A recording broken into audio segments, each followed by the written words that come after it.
while I'm speaking on staying on code, part of staying on code is holding the culture accountable. So we got to have this conversation. A part of accountability is having uncomfortable conversations. Now, we all got our issues with Hollywood and how black people are depicted, specifically black men, and the feminization of black men. And, you know, we always say they don't want to show us in a positive light. They don't want to show the good side of the culture. Well, we have some black producers. One of the biggest in the world, has a compound. I mean, acres and acres and acres. He got endless money where he can fund and put out whatever image of us that he wants. But for some reason, this one particular person keeps putting out the same rinse, cycle, and repeat negative, drama-filled, toxic image of black culture, black men and black women. And I'm talking about Tyler Perry. Yeah, we call out names over here. Is it time to hold Tyler Perry accountable for the way he depicts the culture? The black man is always abusive. He's always cheating. Mm-hmm. He's always conniving. He's always evil. The black woman is always either super ratchet or she's the victim. It's always something. It's never just like a positive image, a nice, wholesome black Cosby family. The man goes to work. The wife plays her wifely duties. The kids are upstanding, getting good grades. Like, it's always some bullshit. Mm-hmm. And we can attest to, you know, people like bullshit, it's entertaining or whatever the case, but there has to be a balance. For every bullshit movie, where's the positive one? It's like the bullshit just hit overload. What I'll say is he has had shows like House of Pain, Meet the Browns that showcase the black family in a good way, but the majority of his content is drama. I just watched a show called Beauty in Black where it was a scene where dude pull up in the back of the strip club and it's people on the tops of the cars getting head and doing all type of shit. Like, this is just what goes on in the back of a strip club. The shit is crazy. So Tyler Perry do be taking a lot of the negative imagery and stereotypes and shit and putting it into his films. And it's partly because we like that shit. I mean, let's keep it 100. A lot of niggas want to watch that shit. If he tried to make a movie about an inventor or something crazy, a lot of people might not tap into it because it might be too boring. So subconsciously, a lot of us want the hate. We want the drama. We feed off that negativity. But then on the other end of it, it's like you're at a point where you are the tastemaker. You have the ability to see the future or set the future for what it's going to be. So you having that power, you can put us in a better light if you choose to. And we can say like, well, we'll have to go with it because you Tyler Perry. So you making what's popular. So if you come out here and you put out all these movies showcasing the black family in a good way, we'll follow suit. But until you do that, people are going to want what they want because that's what you've given them. So it's accountability on both sides. But I think we do have to call him out because he's been making a career off this for the last, 20 years? Man, since I was a kid, I mean, let's think about how he made his break into the game. He was the plays first. A big, gigantic black man acting like a wild grandma dressed up in a dress. Some people call it the feminization of the black man. I didn't really see it that way at first, but then 20 years down the line, you the biggest producer in the world, you got this huge ass compound, and we're still doing this, and it's not much has changed. It's one of those, I guess, if it's not broke, don't fix it, but it's broke because this is our image. This is how we're presenting ourselves to the people. Like, I just made a depiction of Yellowstone about how they showcase masculinity and femininity. Now, whether you want to say they was criminals or whatever the case, that wasn't the point I was making. The point I was making is they were able to display effectively masculinity in men and femininity in women. We don't have too many shows like that. Shout out to Cross. Great show. I think that's the name of the show. I only seen one episode. Great show. So I can't give a whole dialogue of everything. But from the first episode, that was the first time I seen a strong masculine man in a black man in a while on a TV screen. So shout out to whoever produced that. But Tyler Perry, man, you on the clock, bro. You on the clock. You got the most notoriety, the most pull, the most power, the most resources to put us in a place where black culture's begging to be put. A lot of us want to be involved in it, but we don't have the resources. We don't have the money. It's very easy to say, oh, go create it yourself. Bro, if you don't have millions and millions of dollars in production dollars and advertising money, you're not going to get the type of looks that the culture needs on a main stage. Another thing he does that I don't like, and this is why as I got older, I really started to not like Madea, was because not only is it feminizing a black man, but it's making the black woman appear more masculine at the same time. And I don't think people really understand that.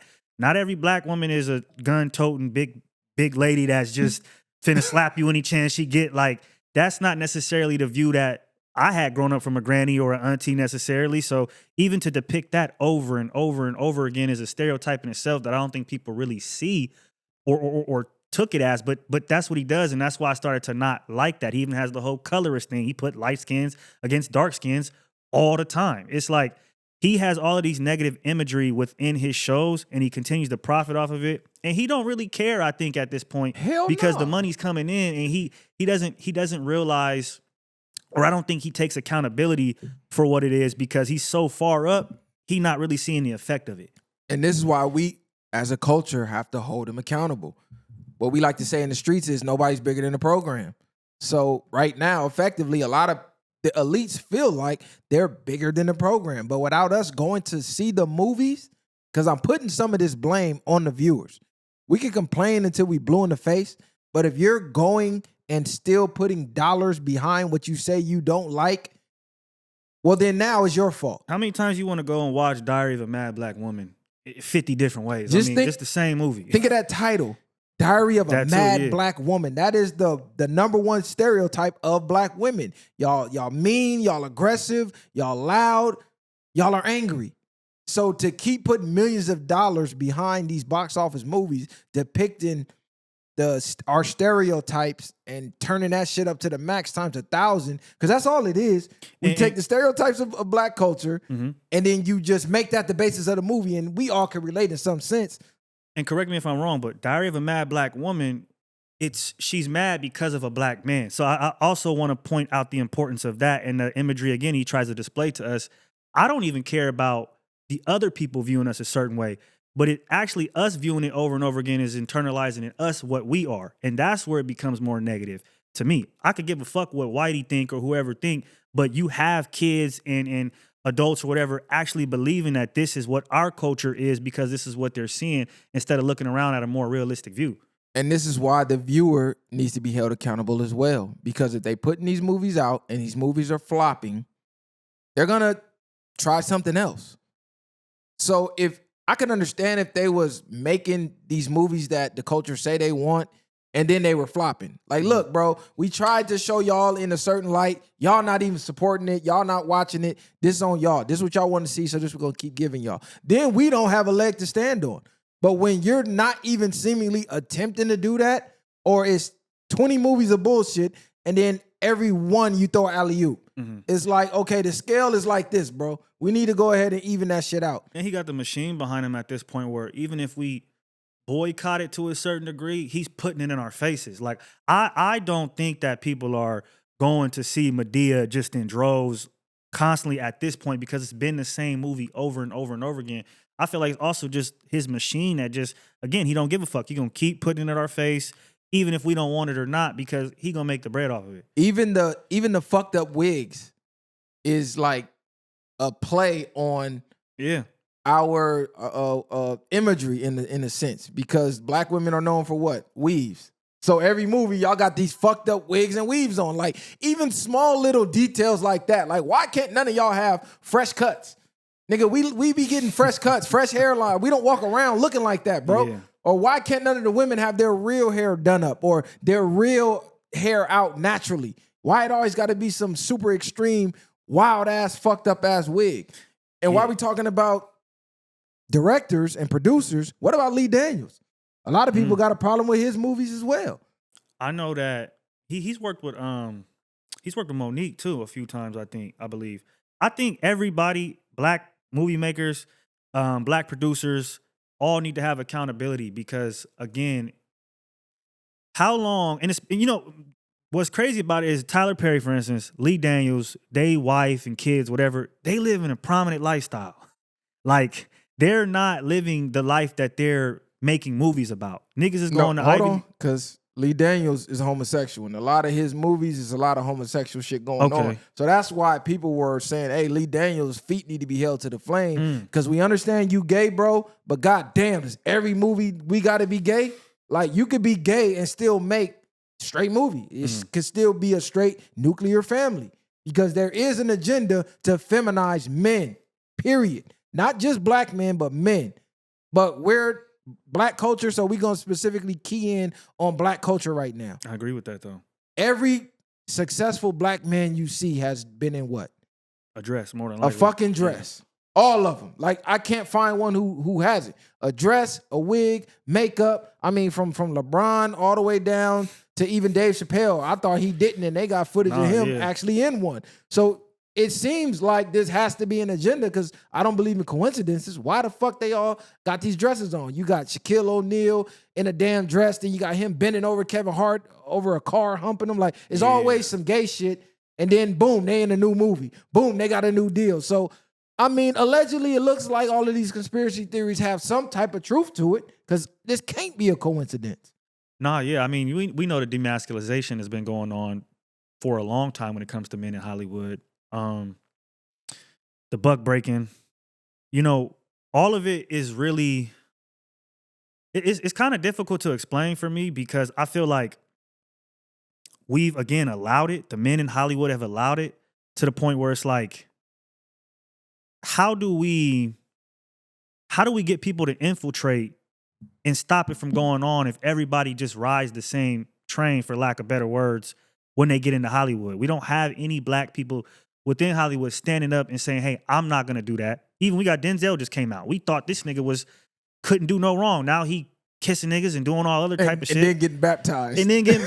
It's like, so we don't really have anybody that's going to stand up firm and be like, I'm not rocking with that. It's crazy. And to black people, we have to hold each other accountable. We can't blame these others or these invisible forces when we're taking the roles. Yeah. We're reading the scripts and we're still taking the roles.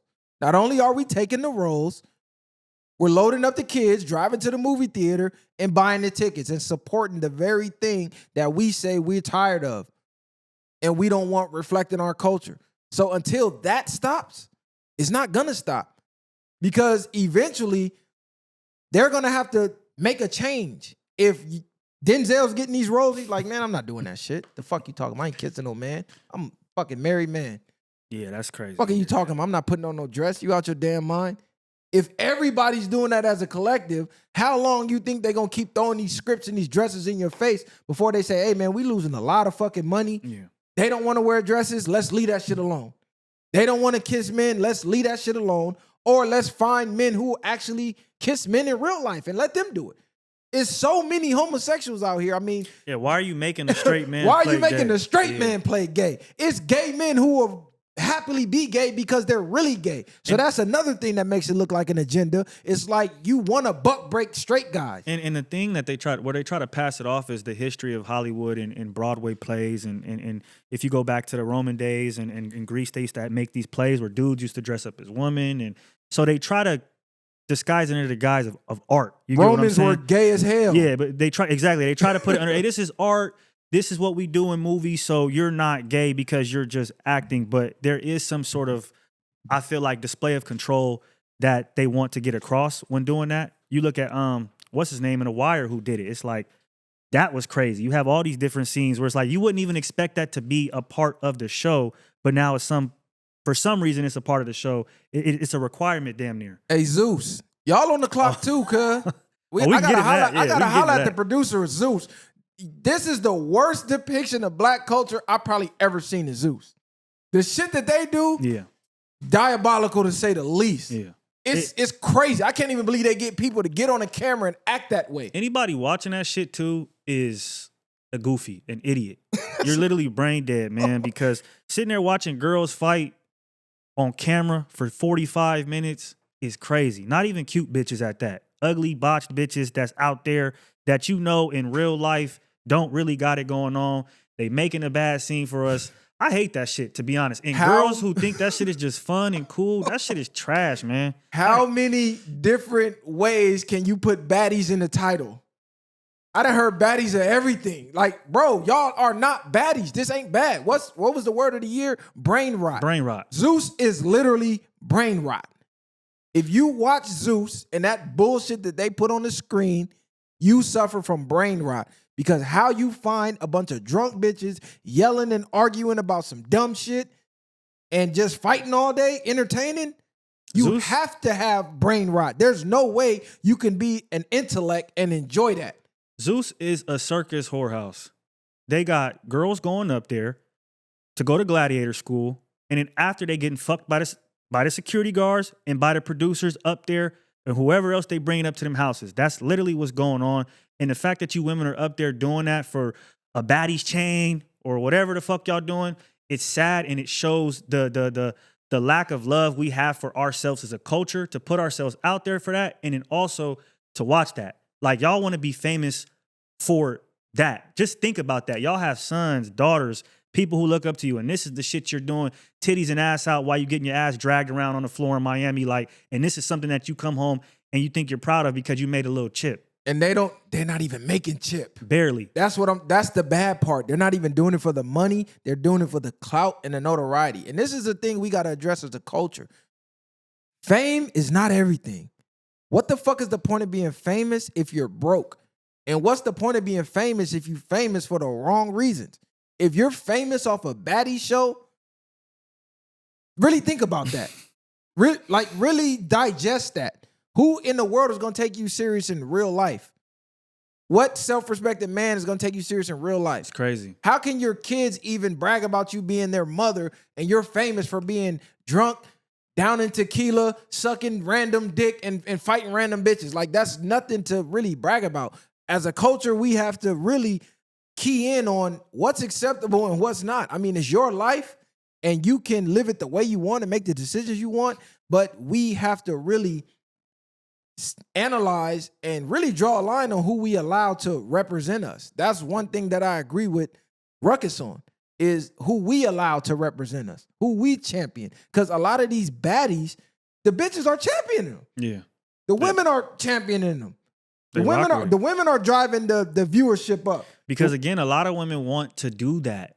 That's what they actually want to do. They be feeling, it's crazy. Girls be at home with a cool boyfriend who work a cool 9-to-5 in a cozy apartment, and they be feeling trapped because they can't go to Miami whenever they want, fuck random ball players, and fight and do drugs. Like, it's the grass is not greener on the other side. And them women on that show, when they get off and they get that flight home or that Greyhound home, they don't got nobody to go to.